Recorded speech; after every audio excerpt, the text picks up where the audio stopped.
Alright guys, as much as I would love to be able to proclaim that 2025 will be the year that DEI in gaming is going to DIE, I think that might be a little premature to say. We have to temper our enthusiasm a little bit, but articles like this, things that we're seeing from this year already, from the end of 2024, statements that have been made by people who have a lot of respect in the gaming industry, are starting to show that there are a lot of cracks and division within AAA gaming itself, and we might start to see them pull back on the DEI agendas, wholesale. It could be incredible to see how many games abandon the consulting companies, the Sweet Baby Inc. approaches, and trying to appeal to the quote, modern audience that we've seen time and time again in many different aspects of entertainment, Star Wars, TV shows, movies, video games.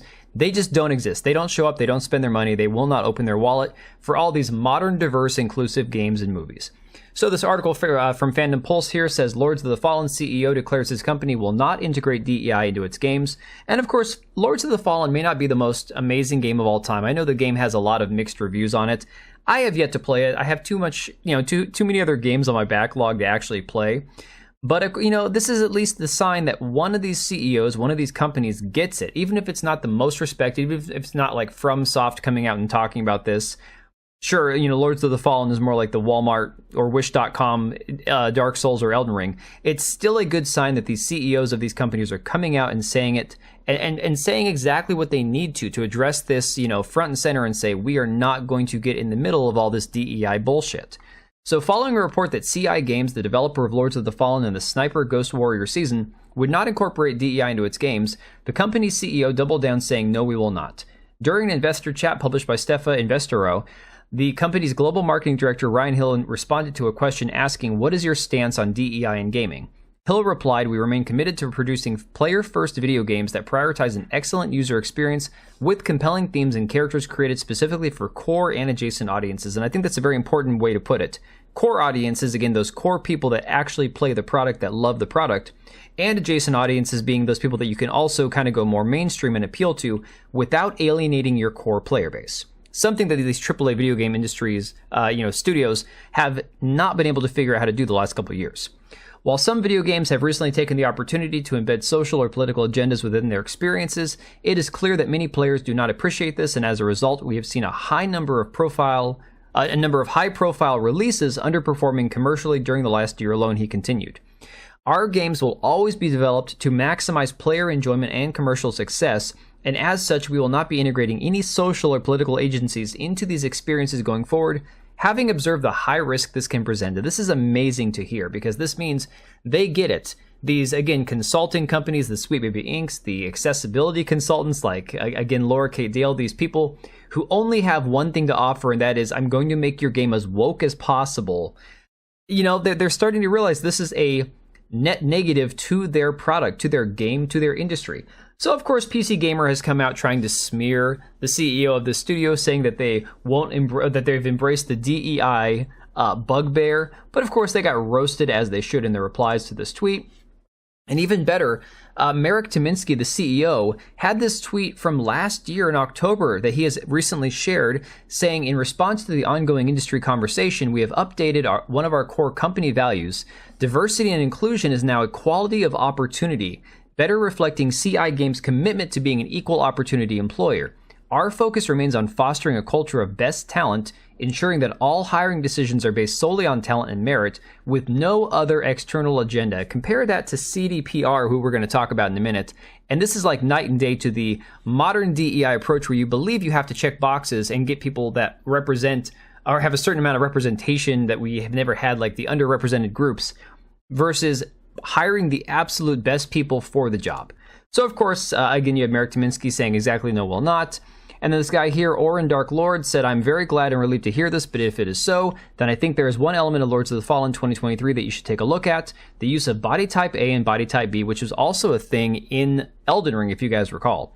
In character creation, in place of what they actually are, male and female, One of the most extreme and pervasive elements of the woke ideology behind DEI is the desire to erase and invalidate the entire concept of gender, which this AB framework is a manifestation of. And I think that's 100% accurate right there. Merrick Dominski responded and said, good point, let us look deeper into that. That was yesterday. Now today, he has a poll going on Twitter saying, an immutable fantasy action RPG experience, what do you prefer to choose between? We will follow the final result. Body type A and B, which is currently sitting at 8.8%, and male or female sitting at 87.8% with like, what, 28,000, almost 29,000 votes now. Absolutely insane, right?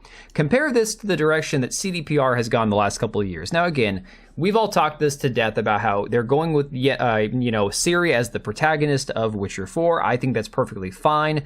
I just wish it wasn't a Witcher game. I wish it was more of a side story where, she goes on some time and space traveling, world adventure where she's fighting monsters in a different plane of existence. I mean, I think that there's other ways you could approach this where you could, look into her powers and her, storyline instead of just trying to make her the female Geralt, which is exactly what we're going to see from CDPR. And of course, recently the CEO has said that they have never worked with Sweet Baby Inc.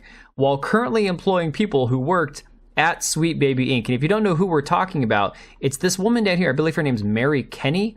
And she is the one last year who made this thread on Twitter saying, some of you don't seem to understand how narrative consulting on games works, but don't worry, I do. Yes, this is about Sweet Baby because I've worked with that team and they're one of the finest in the biz. And she went on this gigantic thread trying to, woman-splain people about why Sweet Baby Inc. isn't what they say it is. Then, of course, a little while later, you have on, I believe this is LinkedIn, without further ado, it's time to announce my new job. Today was my first day as a senior writer at CD Projekt Red, best known for the Witcher series and Cyberpunk 2077. So guys, CDPR is the exact opposite of what we're seeing. The CEO of, again, the studio behind Lords of the Fallen coming out and saying, we don't want this, diversity, checkbox narrative. We want to hire the absolute best people for the job. And of course, Savvy pointing out, I think it's interesting that, again, the CEO of CDPR felt the need to add that last part, giving them the distancing language of literally who. And this is what she's talking about here. We're not working and never worked with Sweet Baby Inc. Never even heard of them till recently. And again, that's a bunch of BS. If you're in the games industry and you haven't heard of them at this point, that is absolutely a lie. That is as disingenuous as you can get. But Pirate Nation shared this meme, which I think, honestly, explains everything right and everything wrong with current gaming. And you see Marketing 101, this sells, and of course you can see Marvel Rivals on the left and Stellar Blade, the characters who look absolutely fantastic, versus you've got Dustborn, Concord, and Dragon Age Velgard over here. And this is exactly what we're talking about. This is what DEI creates. It creates this narrative where you have to have these unattractive, androgynous, deformed looking people because this over here is too offensive and it's going to offend somebody who doesn't look like these characters. Because again, representation matters more than a good product. This is why we're seeing Daniel Vavra over at Warhorse Studios, Kingdom Come Deliverance 2's developer, absolutely kicking ass and taking names. I believe yesterday they were the 5th best-selling game on Steam when you roll out free-to-play. If you currently look at the game, I think right now it's sitting at about 7 or 8 behind, Armory Forger, Dynasty Warrior Origins, which came out this month, Grand Theft Auto 5. Again, they're not that far back from the very top of the list. And as far as paid games go, single-player games, they're currently sitting at 7th, which is absolutely insane.